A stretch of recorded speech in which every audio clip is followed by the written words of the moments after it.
बिस्मिल्लाहिर्रहमानिर्रहीम।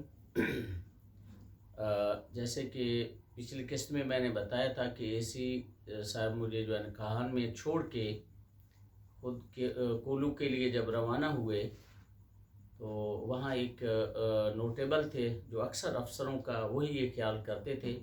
उस किस्त में मुझे उसका नाम याद नहीं आ रहा था, तो वडेरा शंभो उनका नाम है। अल्लाह उनको जन्नत नसीब करे। बहुत ही प्यारे इंसान थे। शुरू में वो फरारी थे, बाद में जब हथियार फेंक के जो है ना अमन के धारे में शामिल हुआ तो फरारियों ने उसके घर पर हमला करके उसके कुछ ख़ानदान के अफराद कत्ल भी किया और उसे एक गोली उसकी टांग को लगा। वो माजूर थे, तो उन्होंने पिकअप करके मुझे डेरा बुगटी भिजवाया। डेरा बुगटी से मैं सिबी आया और वापसी पर इस तरीके से मैंने आपको बताया था कि फिर मुझे 10 दिन की छुट्टी मिली। 10 दिन की छुट्टी गुजार के मैं अपने साथ कुछ सामान रहने के लिए तकिए वगैरह, ये कंबल शंबल ये भी लेके आया था। तो वही साथी थे मेरे पुराने, उन्हीं के साथ मैं आकर जो है रहने लगा। कुछ दिनों के बाद अच्छा, कोलू के एरिए में होसड़ी और दुकी के दरमियान एक जगह है जिसे एक दरबार है रहमतुल्लाह शाह, जिसे उर्फ़ आम में अलमारूफ नाना साहब कहते हैं।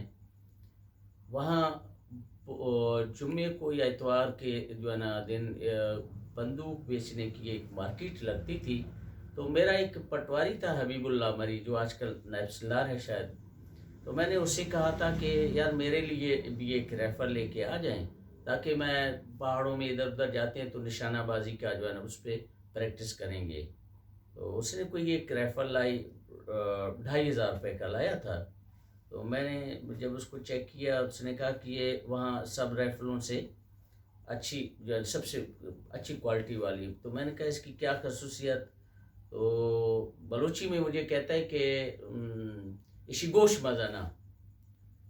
तो मैंने इधर देखा, मैंने कहा यार इसको तो कान हैं भी नहीं। कहा ना सर इसी गोश मजाने हरे कीमती हैं। तो जहाँ उसका निशाना होता है तो उसके जो है ना 2 ऐसे कान टाइप के बने हुए थे। तो उस खसूसियत की वजह से ये बहुत महंगी गन थी उस वक़्त, 2,500 में। तो कोई 15-20 दिन के बाद इसी खुद छुट्टी पे चले गए थे। इसी जो है ना जो ही वापस आ गए तो दोपहर का टाइम था। खाना अभी गर्म हो रहा है कि भी लगाया जाएगा। तो एक लेविस वाला आया, उसने मुझे कहा कि साहब थरा साहब गुआक खाएं। तो मैंने साथियों को कहा कि सालन गर्म करो जब तक तुम लोग मैं इस हिसाब से होके आता हूँ क्या काम है। मैं गया वहाँ, वही तरीक़ाकार, दरवाज़े को नॉक किया, लेविस वाला आया, मुझे रोका, अंदर जाकर बताया, फिर वापस आए। तो ये कम मतलब इसमें 10-15 मिनट लगते हैं। मुझे पैगाम अंदर से मिला इस हिसाब का कि भाई काहन से एक बंदा था, बेहोश था, कैसर खान मरी ने उसको भिजवाया है, तो अस्पताल में जाकर मालूम करो कि ये क्या मामला है, बंदा वो कैसा है। मैं गया इस सिविल हॉस्पिटल। बंदा कोई अफगान मुहाजिर था, लेटा हुआ था। तो पश्तो तो मुझे इतनी आती नहीं थी, इधर उधर से मैंने मालूमात जब किया तो वो बेचारा भूखा था।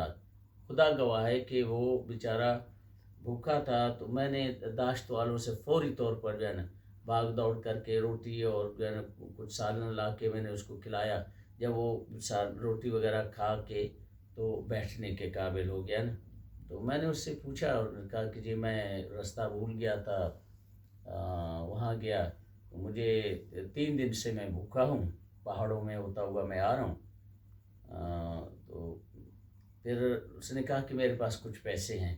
अब उस वक़्त पाकिस्तान की जो है ना डॉलर की वैल्यू रुपए की इतनी गिरी हुई नहीं थी, तो कमोबेश इतने अफ़गानी नोट थे। गिनती किए, अब मैं भूल गया हूँ कि कितने थे। बहरहाल उनको मैंने एक शापर में डाला उसको लेटाया, डॉक्टरों को कहा कि भाई इसको जो ग्लूकोज वगैरह जो भी है थैली लगाओ। मैं आया, फिर वही गेट पर नॉक करना, लेविस का निकलना, मेरा पैगाम वहाँ तक पहुँचाना, वहाँ से तो उन्होंने कहा कि ठीक है। तो मैंने कहा कि ये पैसे जो है ना, एसी साहब को कहा कि ये पैसे आप अपने जो कैशियर है उसके हवाले करें, मेरा बैग है वो भी तो दूसरे लोगों के उसमें है, ये पैसे कमी बेशी हुआ। तो उन्होंने कहा कि नहीं, नेचुरल तुम हो, ये तुम्हारे पास होने चाहिए। अब मैंने कहा आप काम नहीं जानते हैं, पता नहीं क्या है पैसे के मामले में, वो कैशियर है वैसे भी। तो उन्होंने नहीं, ये तुम्हारे पास होने चाहिए। खैर मैं लेके आया तो साथियों को, तो साथी जो है ना मेरे इंतज़ार में थे। खाना लग गया। अच्छा, खाना जब लग गया तो फिर देखा कि हमारा दरवाज़ा खुला है। लेविज वाला वही इंटर हुआ, कहा कि साहब थोड़ा साहब गोंक है, यानी तुझे एसी साहब बुला रहे हैं। मैंने कहा यार अभी तुम लोग रोटी खाओ, इतना इंतज़ार करना भी ठीक नहीं है, मैं देख के आता हूँ। फिर मैं गया, वही प्रोसेस, वही नॉक, वही ये वो। तो अंदर से मैसेज मिला कि भाई तुम ऐसे करो कि टेलीफोन करो अफगान मुहाजिर कैंप में, टेलीफोन करो, इतला करो इस बंदे का फ़लाँ वाल फ़लाँ जो है ये हमारे पास पड़ा हुआ है। तो मैंने कहा कि सर मेरे पास तो ना कोई टेलीफोन है ना कुछ है। उन्होंने कहा नहीं, तहसीलदार तुम हो, किसी पुलिस थाने से या कहीं से जाकर ये टेलीफोन करो। बामर मजबूरी मैं ऊपर थाने चला गया। SHO साहब को ढूंढ के मैंने उससे जो है ना मालूमात की। अब मैं खुद परेशान हाल नया, और खैर हमने वहाँ इतला उसको दे दी, भाई ऐसा ऐसा बंदा है, वो हमारे पास सिविल अस्पताल में एडमिट है।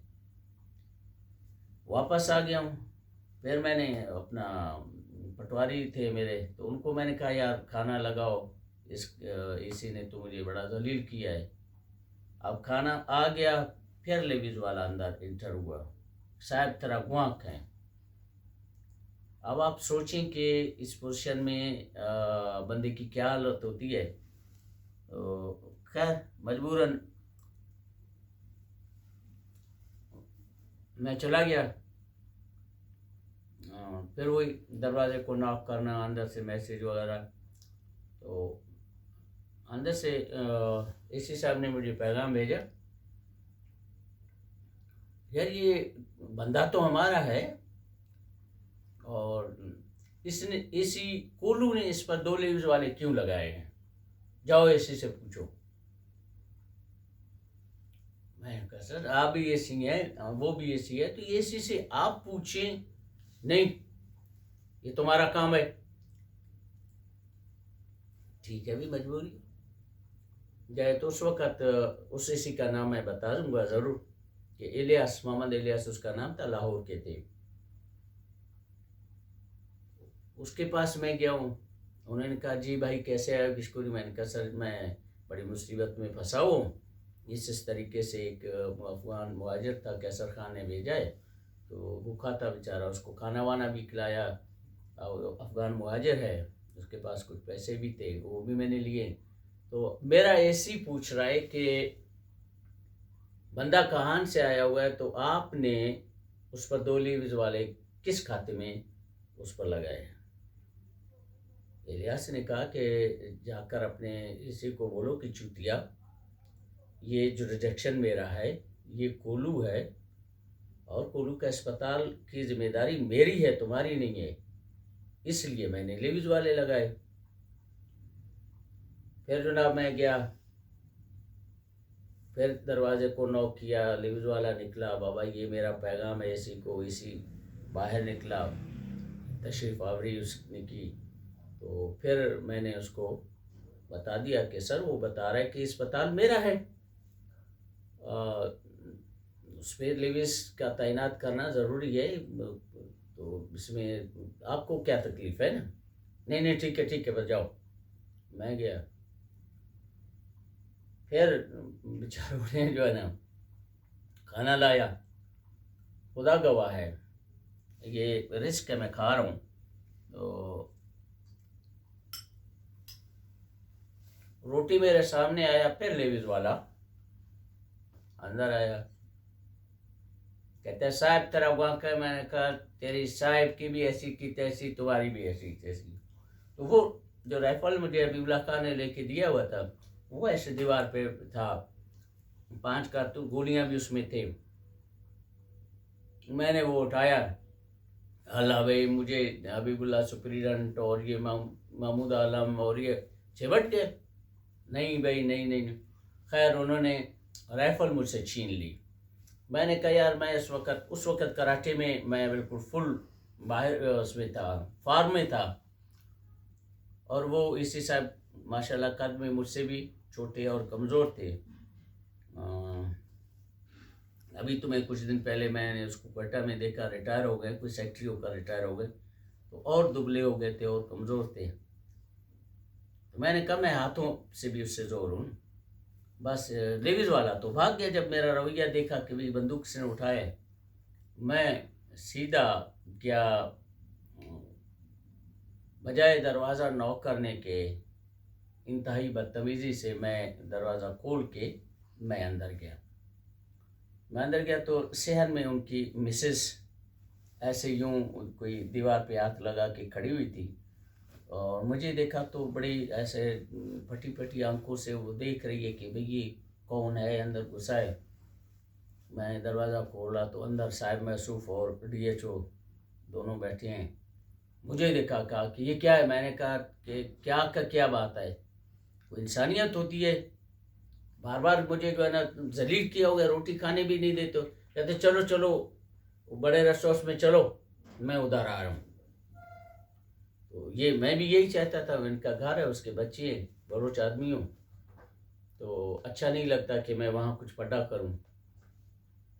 रेस्ट हाउस आया तो वहाँ एक चाचा थे, पता नहीं अब जिंदा हैं या नहीं, बहुत पुरानी बात है। सफ़ेद पगड़ी और शमले के साथ, लंबी सफ़ेद ऐसे दाढ़ी उसकी होती थी, ऐसा प्यारा लगता था।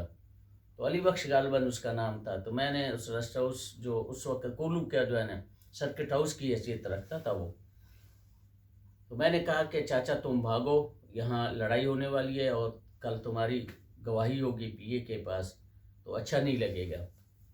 ये निकले इतने, मैं अब टहल रहा हूँ गुस्से से। एसी साहब आए, सोफ़ा सेट पे जो सिंगल चेयर है उस पर आकर बैठ गए, हाथ यूँ ऐसे देखे, तो कहा कि हाँ ये क्या बदमाशी है। तो मैंने अपना एक पाँव जो उसने हाथ रखा हुआ था उसके ऊपर ऐसे मैंने रखा। मैंने कहा कि बदमाशी मैं नहीं करूं, बदमाशी तुम कर रहे हो। तुम कौन सा कोई सिंध का वडेरा लगते हो, पंजाब का चौधरी हो जो मुझे इस तरीके से बुलाते हो। एसी बनो, अगर एसी नहीं बनोगे मैं तुम्हारे साथ काम नहीं करूँगा। हाँ ठीक है, बस जो नहीं करते तो मत करो। अब मेरी ख्वाहिश थी कि वो थोड़ा सा वो उठे कुछ बात करेगा तो मैं 2-4 किक मारूँ उसे। वो समझ गया, नज़ाकत समझ गया, ठीक है नहीं करते तो ठीक है। मैं चला आया। अगली सुबह जो है ना ज़फ़र कादिर साहब ने मुझे बुलाया कि भाई ये क्या मामला है। मैंने कहा सर मामला ये है, इस तरीके से आप देखें कि पहले तो यहाँ नायब आते ही नहीं है, काम नहीं करते हैं। मैं आ गया हूँ, काम करना चाहता हूँ, अब इस तरीके से जलील करना, कोई ज़ाती ग़ुलाम जो होते हैं ज़रख़रीद उनको भी इस तरीके से जलील नहीं किया जाता है। तो इस बंदे ने मुझे जलील करके रखा। तो मुझे उन्होंने कहा कि बस ठीक है आप जाए, मैं बाद में देखता हूँ। खैर मामला रफ़ा दफ़ा हो गया। कुछ दिनों के बाद मेरे एक दोस्त थे सलीम अवान साहब, वो नफ्सदार थे, वो भी उसके कोलू के आर्डर हो गए। जब वो आ गए तो वो बहुत एक्टिव थे, बड़े ऐसा स्मार्ट। उन्होंने इधर उधर करके जहाँ पॉलिटिकल एजेंट का दफ्तर था उसके साथ एक पेट्रोल पंप, उसके ऊपर एक रेस्ट हाउस थी, बहुत पुरानी आलीशान रेस्ट हाउस थी। वो रेस्ट हाउस ले लिया। हम दोनों, मैं वहाँ से अपने किशकोरी भाई से अलविदा करके उस रेस्ट हाउस में हम जो है ना शिफ्ट हो गए। तो सलीम पढ़ने वाला था, तो आजकल उसको सिला भी मिल गया, वो सेक्रेटरी हैं। तो मुझे कहा कि यार तैयारी करते हैं, काम वगैरह तो इतना नहीं है, पीसीएस की तैयारी करते हैं। हमने किताबें ली, हमने पढ़ना शुरू किया।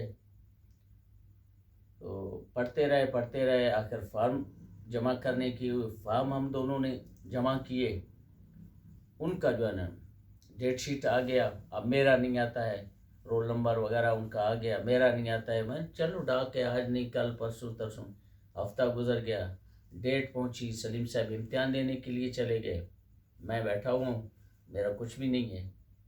खैर कुछ अरसे के बाद, कोई 3-4 महीने के बाद, मेरे एसी साहब जो है ना ट्रांसफ़र हो गए, खलीक नज़र साहब के आर्डर हो गए। तो मैं उसके दफ्तर में ऐसे बैठा हुआ था, एक दराज मैंने खींचा तो वो मेरे जो फॉर्म थे पीसीएस करने के, वो फॉर्म उस कुत्ते के बच्चे ने मदद के साथ, वो उसने नहीं भेजे हुए थे, वो उसके दराज में पड़े हुए थे। तो इस तरीके से उसने अपनी बेइज्जती का बदला लिया। मैं नायब तहसीलदार का नायब तहसीलदार रह गया था, फिर बाद में प्रमोशन वगैरह अलग बात है। तो इससे भी बेहतरीन एक्शन वाले चीज़ें हैं आगे, इंशाल्लाह मैं शेयर करता रहूँगा। Thank you.